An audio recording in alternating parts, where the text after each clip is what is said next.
Okay, we are live, almost live. Let's just see how this works. Okay, hi guys. I was live a minute ago and I totally messed up. Okay, so I had to delete this and do it all over again. I'm gonna go live on my Zoom. So I want to talk about domains today. I'm going to make it fairly short, and I'm going to do, over the next couple of weeks, I'm going to do 4 shorter videos, little chunks of nuggets of gold, so you can understand what might be a problem in your business. And I'm always looking at the tech side of things. So from top down, what is messing you up? And I hope that this short video will help you. Now, what I'm going to talk about today is domains. Now, domains are something that I think are misunderstood. And so I'm going to just briefly kind of talk about what they are, what you do with them, things to consider as an agent. If you're a new agent, pay attention. Tag new agents, okay? Please tag new agents below so they can watch this, because learn from our mistakes, and I'm going to talk about that. So let me just go in here. I got to go back to Zoom and share my screen. Sharing my screen. Okay. And I'm going to go up to here. I got to get rid of that. And I'm going to present. So we're going to talk about top down. And the real problem in most agents' businesses is that they didn't set their business up as a real business. All right. And what I mean by that is that a lot of times you're doing something else and you're studying to be a real estate agent, and then you had an old Shaw tell us for the US, my US friends, your internet service provider like Cox or AT&T, email address or Yahoo or at Gmail or whatever. And you run your business like that, which is absolutely insane because you have got a lot of problems. That's step 2, email. I'll be talking about that next week. But before even that, the number one thing is about setting up your business properly. And what happens is that your foundation, good analogy for agents, right? Your foundation is broken and really, really hard to fix once it breaks, except with me, because I know how to fix it. But I want you to understand things from the root of the problem. What's causing all these problems that you're having in your business? And step 1 is a website or a domain. I'm going to talk about domains and then what a website is. Okay. So the 4 steps again are domains. We're going to talk about that. Email, then cloud storage. I see people using multiple cloud storage accounts. It drives them crazy. And I'm sorry, that 3-letter word should be a 4-letter word. Most people hate CRMs. I love them. It will make you a lot of money if it's set up properly, if it updates one time, updates everywhere. And most CRMs can do that if configured properly. If the top part, step 1 and 2, are configured properly. Okay, let's get into the meat of this stuff. So what's a domain? So it really is something that you can buy. I'm going to keep saying buy, but I want you to understand that you're actually leasing it. All right, so my domain, darcitalks.com. That is a domain that I bought for so many years, or I leased for so many years. Once I stop paying for it, it's not going to be mine anymore, and you could buy it. That makes sense? So I'm going to keep saying buy, but you don't own it. You're leasing it for a period of time. All right. And there is like .info, .biz, .net, all these ones that you can see on the screen. And there's a new extension called .homes. And that was specifically for the real estate industry. And so we bought up a couple because we found out about it. And so we're using that now. And when I say we, I'm always talking about clients that I am working with, or my husband, Terry, who is a real estate agent. So you're going to learn from our mistakes over the past 10, 11 years that Terry's been a real estate agent and I've been helping agents. Okay. Things that we see, I tell you. Also the .homes, if you're a new agent, and here's the thing, like, so let's say you really like a domain name and it's blah, blah, blah.com, probably blah, blah, blah.homes is available. Your competitor might not like it if you get that, but competitor, you should be buying it up just to get it so people don't use it. That's what some agents do. Okay. So if you go to darcitalks.com, or at some point, I'm in the middle of rebranding again, because I'm going to talk about, I don't think your name should be in your domain.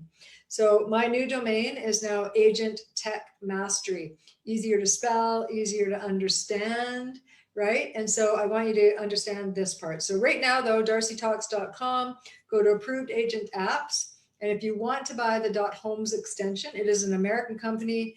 You purchase it in American funds, and you just tap on there and you use a code and you get some special deal with me, okay? So let's talk about your industry and what normally happens. This happened to us when Terry first started to become an agent years ago. We asked, well, what do we call it? Well, every real estate agent at the time, people are getting, I think, smarter now. They have their name as the website. So they go buy the domain. So this is, the Marnie one's just a made up name. So if there is an actual person like that, I'd be surprised. So I just made that up because I see that, and it's very difficult to spell. So you can't go, hey, go to marnies.com, right? Or even Terry, you can say, oh, go to my website, terryosti.com. Unless they know Terry, we see Terry spelled Terri, we see Osti spelled a myriad of different ways. And so they may not remember how to spell the name if they're weird names. So if you're like us, way back when, we just followed what everybody else was doing, just like the lemmings, not so smart now. And we are rebranding now. If you're following us at all, we are now rebranding Terry's whole stuff. It's not quite done yet, but this wasn't a very good idea to start with. Okay, so what else can you use? So you might use an area code, a phone number, or just a more generic name. So these are just examples. You know, there's lots of things out there, but it could be the area code of your region, .homes, .houses, .condos, .whatever. It could be your phone number, .homes, .com, .ca, .net, .whatever, right? Or houses in, or something like that. So just think about for the future. And I think a lot of agents, especially if you're just starting out, you don't think about 30 years from now or 50 years from now, what's going to happen. And could you possibly sell your website and domain, your domain and website to someone and then just get the referrals back? Yes, right? Now, using Terry's example, is it easier to sell terryosti.com or 416homes.com? Right. Okay. We know the answer to that. And also about how websites work. So let me make it really clear so you understand that. Remember, we're going to GoDaddy or Bluehost or .homes, Dominion domains to buy a domain. Okay. So let's just use my Agent Tech Mastery. So I go and buy, lease agenttechmastery.com. That's my new website. So I bought it for, let's say, 5 years. Well, I own it, but I'm not doing anything with it. Now I have to go put it somewhere. So you can put it with, some brokerages actually have some websites that they provide. You can put it there. You can go to a real estate website hosting company. You could put it there and pay a monthly fee. You could hire a website company that does custom websites for real estate agents. Please always check and see if they've been in business a long time, because you don't want to pay someone 10 grand to get your website all done and then they're out of business and you got to hire someone else to try and figure out what they've done. And this is, again, from working with agents for so long, I've seen this happen many times as well. You think, well, I don't want to spend the whatever, $50 a month to $300 a month, whatever it costs to host a website. And so they hire a local person who doesn't do anything but build websites maybe, and they build one for you. And so they have to be a bunch of custom coding, and then they don't want to do this anymore. Or they go out of business or they move or something and don't want to do it anymore. I see this all the time. And then you're like, oh my gosh, how am I going to find someone now to update my website? So I always tell people you really should be doing it with a company who's been around a long time and pay the money, because in the long run, it's going to be better for you. Okay. Okay. So back to domains and the importance of this. So let's say that now we've purchased that domain. So agenttechmastery.com. I'm going to talk about next week. I'm going to talk about the email side of it. So how do we properly configure and get that Shaw or TELUS or the Cox or ATT network email addresses, that your cable internet service provider network email addresses, to actually stop using them and use a properly configured business email. And what are the implications that you actually, because you're using those, what are the problems? And there's many of them. Okay, I'm going to talk about this again. If you're using an @me or not using @me or iCloud, lots of Apple users don't even know they're using those email addresses because they're just automatically set up. So you send it from your phone and it sends it from that. And worse, your contacts and calendars attached to Apple's iCloud. Apple users, you're messed up. You need to talk to me. I'm going to put a link below that if you know this is already a problem for you, top down, the domains, the email, the cloud storage, and the CRM, set up a call with me and let's see if we can fix your stuff so you're streamlined and efficient.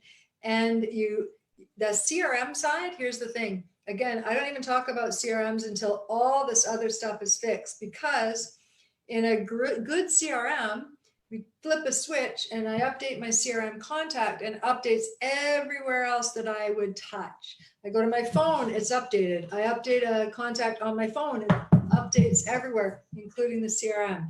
It's possible on a good CRM, okay? But we're going to talk about that next time. Now, what I always like to do at the end of any kind of live session is that I want to review someone's website. So if you're an agent and you're just not sure and you're okay me critiquing your stuff live, put your full name down below and I will go in just like I would if I was a client, and I'm going to, you know, I've interviewed 3 agents, let's say, and I want to check everybody out. Let's see what's broken. And don't be shy, because if you don't put your name below, other people, your actual clients, you may be missing out on tens and hundreds of thousands of dollars because you got broken links, things don't work, people can't get a hold of you as they should. So I'll do a quick video and we'll go through your online presence in general, your website review, and then if I can find social media information about you as well. And I can't tell you, most agents don't, they set stuff up and they forget about it, and then things happen, things break. So let's fix some of that stuff for one lucky agent. Put your name below, and I hope you have a fantastic Friday. Stay tuned for next week when I talk about my all-time favorite thing. And if you've been following me at all, it is proper email configuration and why those free email accounts are ruining your business. Okay, I'm serious. All right, talk to you next week. Have a fantastic Friday. And I hope everyone's doing well and be safe. Talk to you later. Bye.